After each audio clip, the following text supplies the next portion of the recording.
Senhor, gostaria de deixar uma breve palavra para os irmãos. No livro de Ezequiel, capítulo 37. Vou lendo para não tomar o tempo dos senhores. A mão do Senhor estava sobre mim, e por seu espírito ele me levou a um vale cheio de ossos.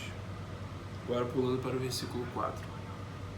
Então ele me disse: profetize a estes ossos e diga-lhes: ossos secos, ouçam a palavra do Senhor. Assim diz o soberano, o Senhor: a estes ossos farei um espírito entrar em vocês, e vocês terão vida. Porei tendões em vocês, e farei aparecer carne sobre vocês, e os cobrirei com pele. Porei um espírito em vocês, e vocês terão vida. Então vocês saberão que eu sou o Senhor. E eu profetizei conforme a ordem recebida. Enquanto profetizava, houve um barulho, um som de chocalho, e os ossos se juntaram, osso com osso. Olhei, e os ossos foram cobertos de tendões e de carne, e depois de pele, mas não havia espírito neles. A seguir ele me disse: profetize ao espírito, profetize, filho do homem, e diga-lhe: assim diz o soberano, o Senhor: venha deste os quatro ventos, ó espírito, e sobe dentro desses mortos, para que vivam.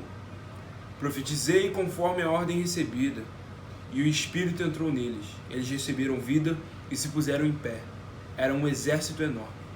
Então ele me disse: filho do homem, estes ossos são toda a nação de Israel.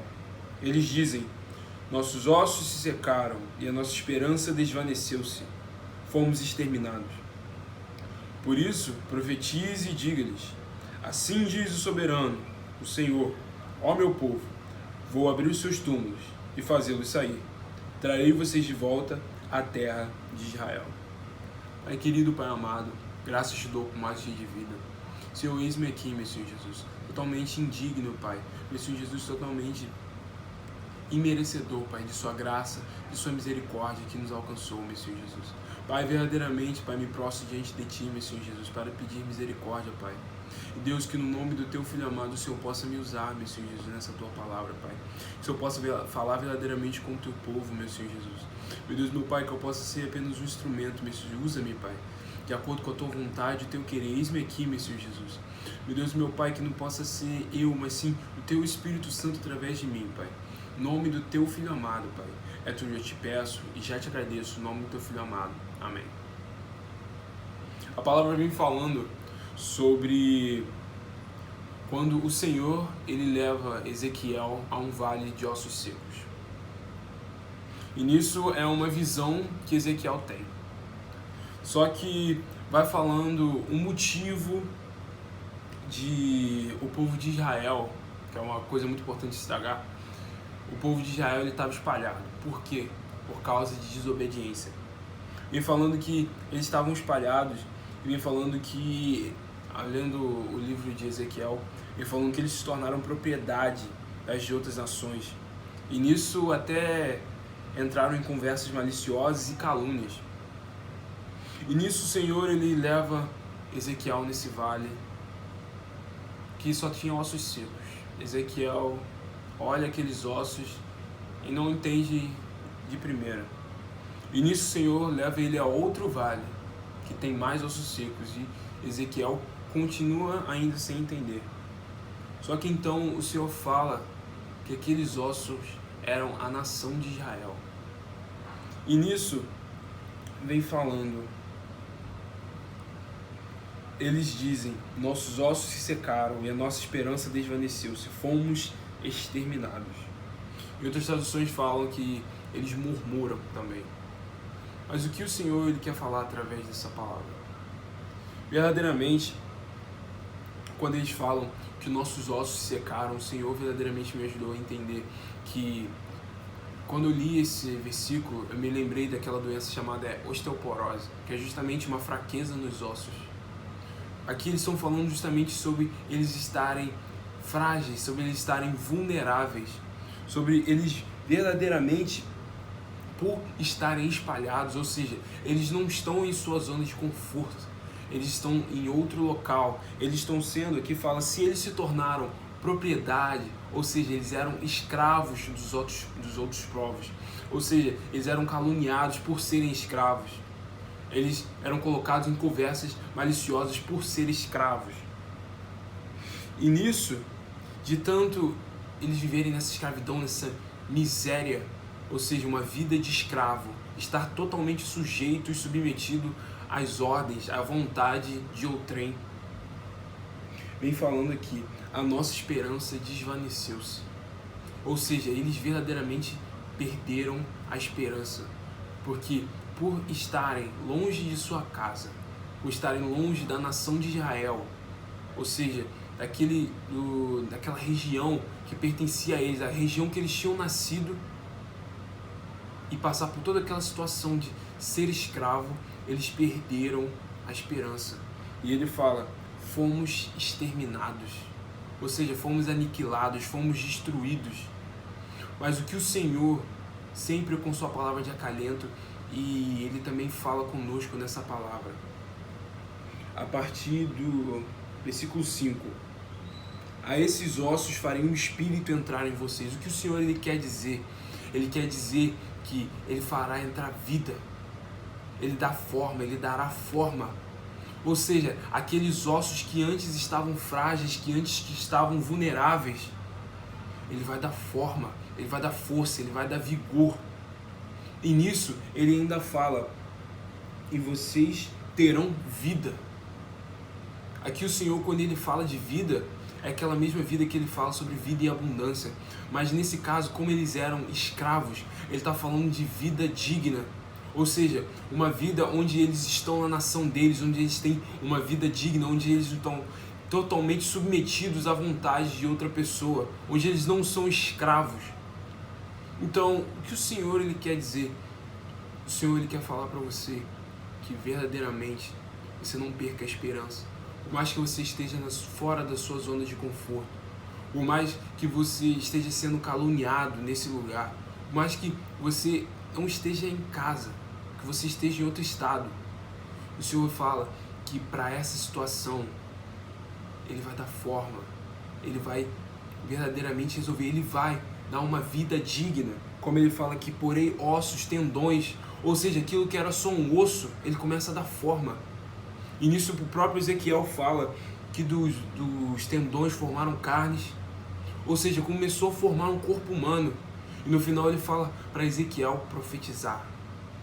E Ezequiel profetizou, e nisso veio o quê? O Espírito, que deu vida completa àqueles ossos. Você pode nesse momento estar se sentindo frágil, vulnerável, da mesma forma que aquela nação de Israel estava. E nisso eles murmuraram. Ou seja, eles estavam tanto tempo passando por aquela situação tão difícil, que eles murmuraram. E o Senhor usou o profeta Ezequiel numa visão para poder falar com eles. Creia verdadeiramente no Senhor, creia que Ele possa dar forma a essa situação, que Ele possa verdadeiramente transformar essa situação, porque houve uma transformação. Aquilo que era osso virou um corpo, que depois virou vida. Daqueles ossos o Senhor gerou vida, o Senhor mostrou aquilo a Ezequiel para que aquele povo fosse verdadeiramente, eles fossem revigorados. E mais para frente ele diz, vou abrir os seus túmulos e fazê-los sair. Trarei vocês de volta à terra de Israel. O que é um túmulo? Um túmulo é verdadeiramente um lugar para que você deixe o corpo preso. Da mesma forma que Jesus, quando foi morto, deixaram ele naquele sepulcro, naquele túmulo, e colocaram uma pedra para tampar. Então o que o Senhor ele quer dizer? Eu vou abrir os seus túmulos, eu vou tirar aquela pedra, da mesma forma que Jesus. Ou seja, o Senhor está falando, eu vou te libertar, eu vou te tirar daí. Isso é passageiro, isso é só um momento, eu vou te tirar daí. É isso que o Senhor ele quer falar conosco. Se você se encontra fora da sua zona de conforto, fora da sua casa, fora do seu estado de origem, o Senhor está falando, é temporário, eu vou te tirar daí, eu vou abrir o seu túmulo. E no final ele ainda fala, trarei vocês de volta à terra de Israel. Ou seja, aquela era a nação de Israel. Então o que o Senhor quer falar para cada um de nós? Isso é passageiro, eu vou abrir o seu túmulo, eu vou te trazer de volta para a casa de Israel. Ou seja, eu vou te trazer para casa. Se você não está na sua zona de conforto, eu vou te trazer para a sua zona de conforto. Se você está em outro estado, se você está fora do seu âmbito familiar, eu vou te trazer de volta. Isso é só uma situação. Não murmure da mesma forma que o povo de Israel. Verdadeiramente eles estavam frágeis, como a palavra diz. Eles estavam vulneráveis, porque eles eram escravos. Nisso eles eram zombados, eram alvos de conversa, eram caluniados. Muitas das vezes isso que vai acontecer conosco. Mas creia que da mesma forma como o Senhor falou aqui, ministrou através da visão por Ezequiel, acontecerá igualmente com você. Verdadeiramente, o Senhor, Ele dará forma. Ou seja, aquela situação que aparentemente não estava resolvida, Ele vai dar forma. Ele vai criar tendões, Ele vai criar carnes, ou seja, Ele vai começar a dar forma àquela situação, Ele vai começar a dar jeito. O Deus dos impossíveis dá jeito àquilo que não tem jeito. Ele vai começar a dar jeito, Ele vai começar a formar aquilo que antes não existia. Verdadeiramente você possa receber essa palavra. Receber que verdadeiramente o Senhor, Ele zela por cada um de nós. O Senhor, Ele quer e Ele irá dar jeito. Ele irá dar forma a essa situação. Eles eram escravos. E nisso, até mesmo no capítulo 36, vai falando sobre as profecias que o Senhor tem. Ou seja, eles estavam passando por toda aquela situação e Deus usou o profeta Ezequiel para profetizar sobre a vida deles. Falar que Ele constituiria uma nova nação de Israel, que Ele iria exaltar eles para que o nome dEle fosse glorificado. Era uma situação à parte que eles estavam vivendo, por desobediência. Mas mesmo assim o Senhor sempre com seu zelo, profetizando, e nisso o Senhor trazendo esperança ao coração deles. Eles não tinham mais esperança, e o Senhor trouxe a esperança. Confie que o Senhor é a esperança. Nossa esperança tem que estar no Senhor. A esperança deles, como fala aqui, desvaneceu. O que é desvanecer? É aquilo que verdadeiramente vai terminando, vai acabando. Algo que começa muito grande e vai desvanecendo, vai diminuindo. Ou seja, eles estavam primeiramente pautados no Senhor, mas quando eles perderam essa pauta no Senhor, quando eles perderam essa referência em Deus, a esperança deles foi diminuindo. Não perca a referência em Deus. Ele é a nossa esperança. Eu espero que essa palavra possa ter tido verdadeiramente ido em encontro ao teu coração, que você possa ter uma boa noite. Graça e paz.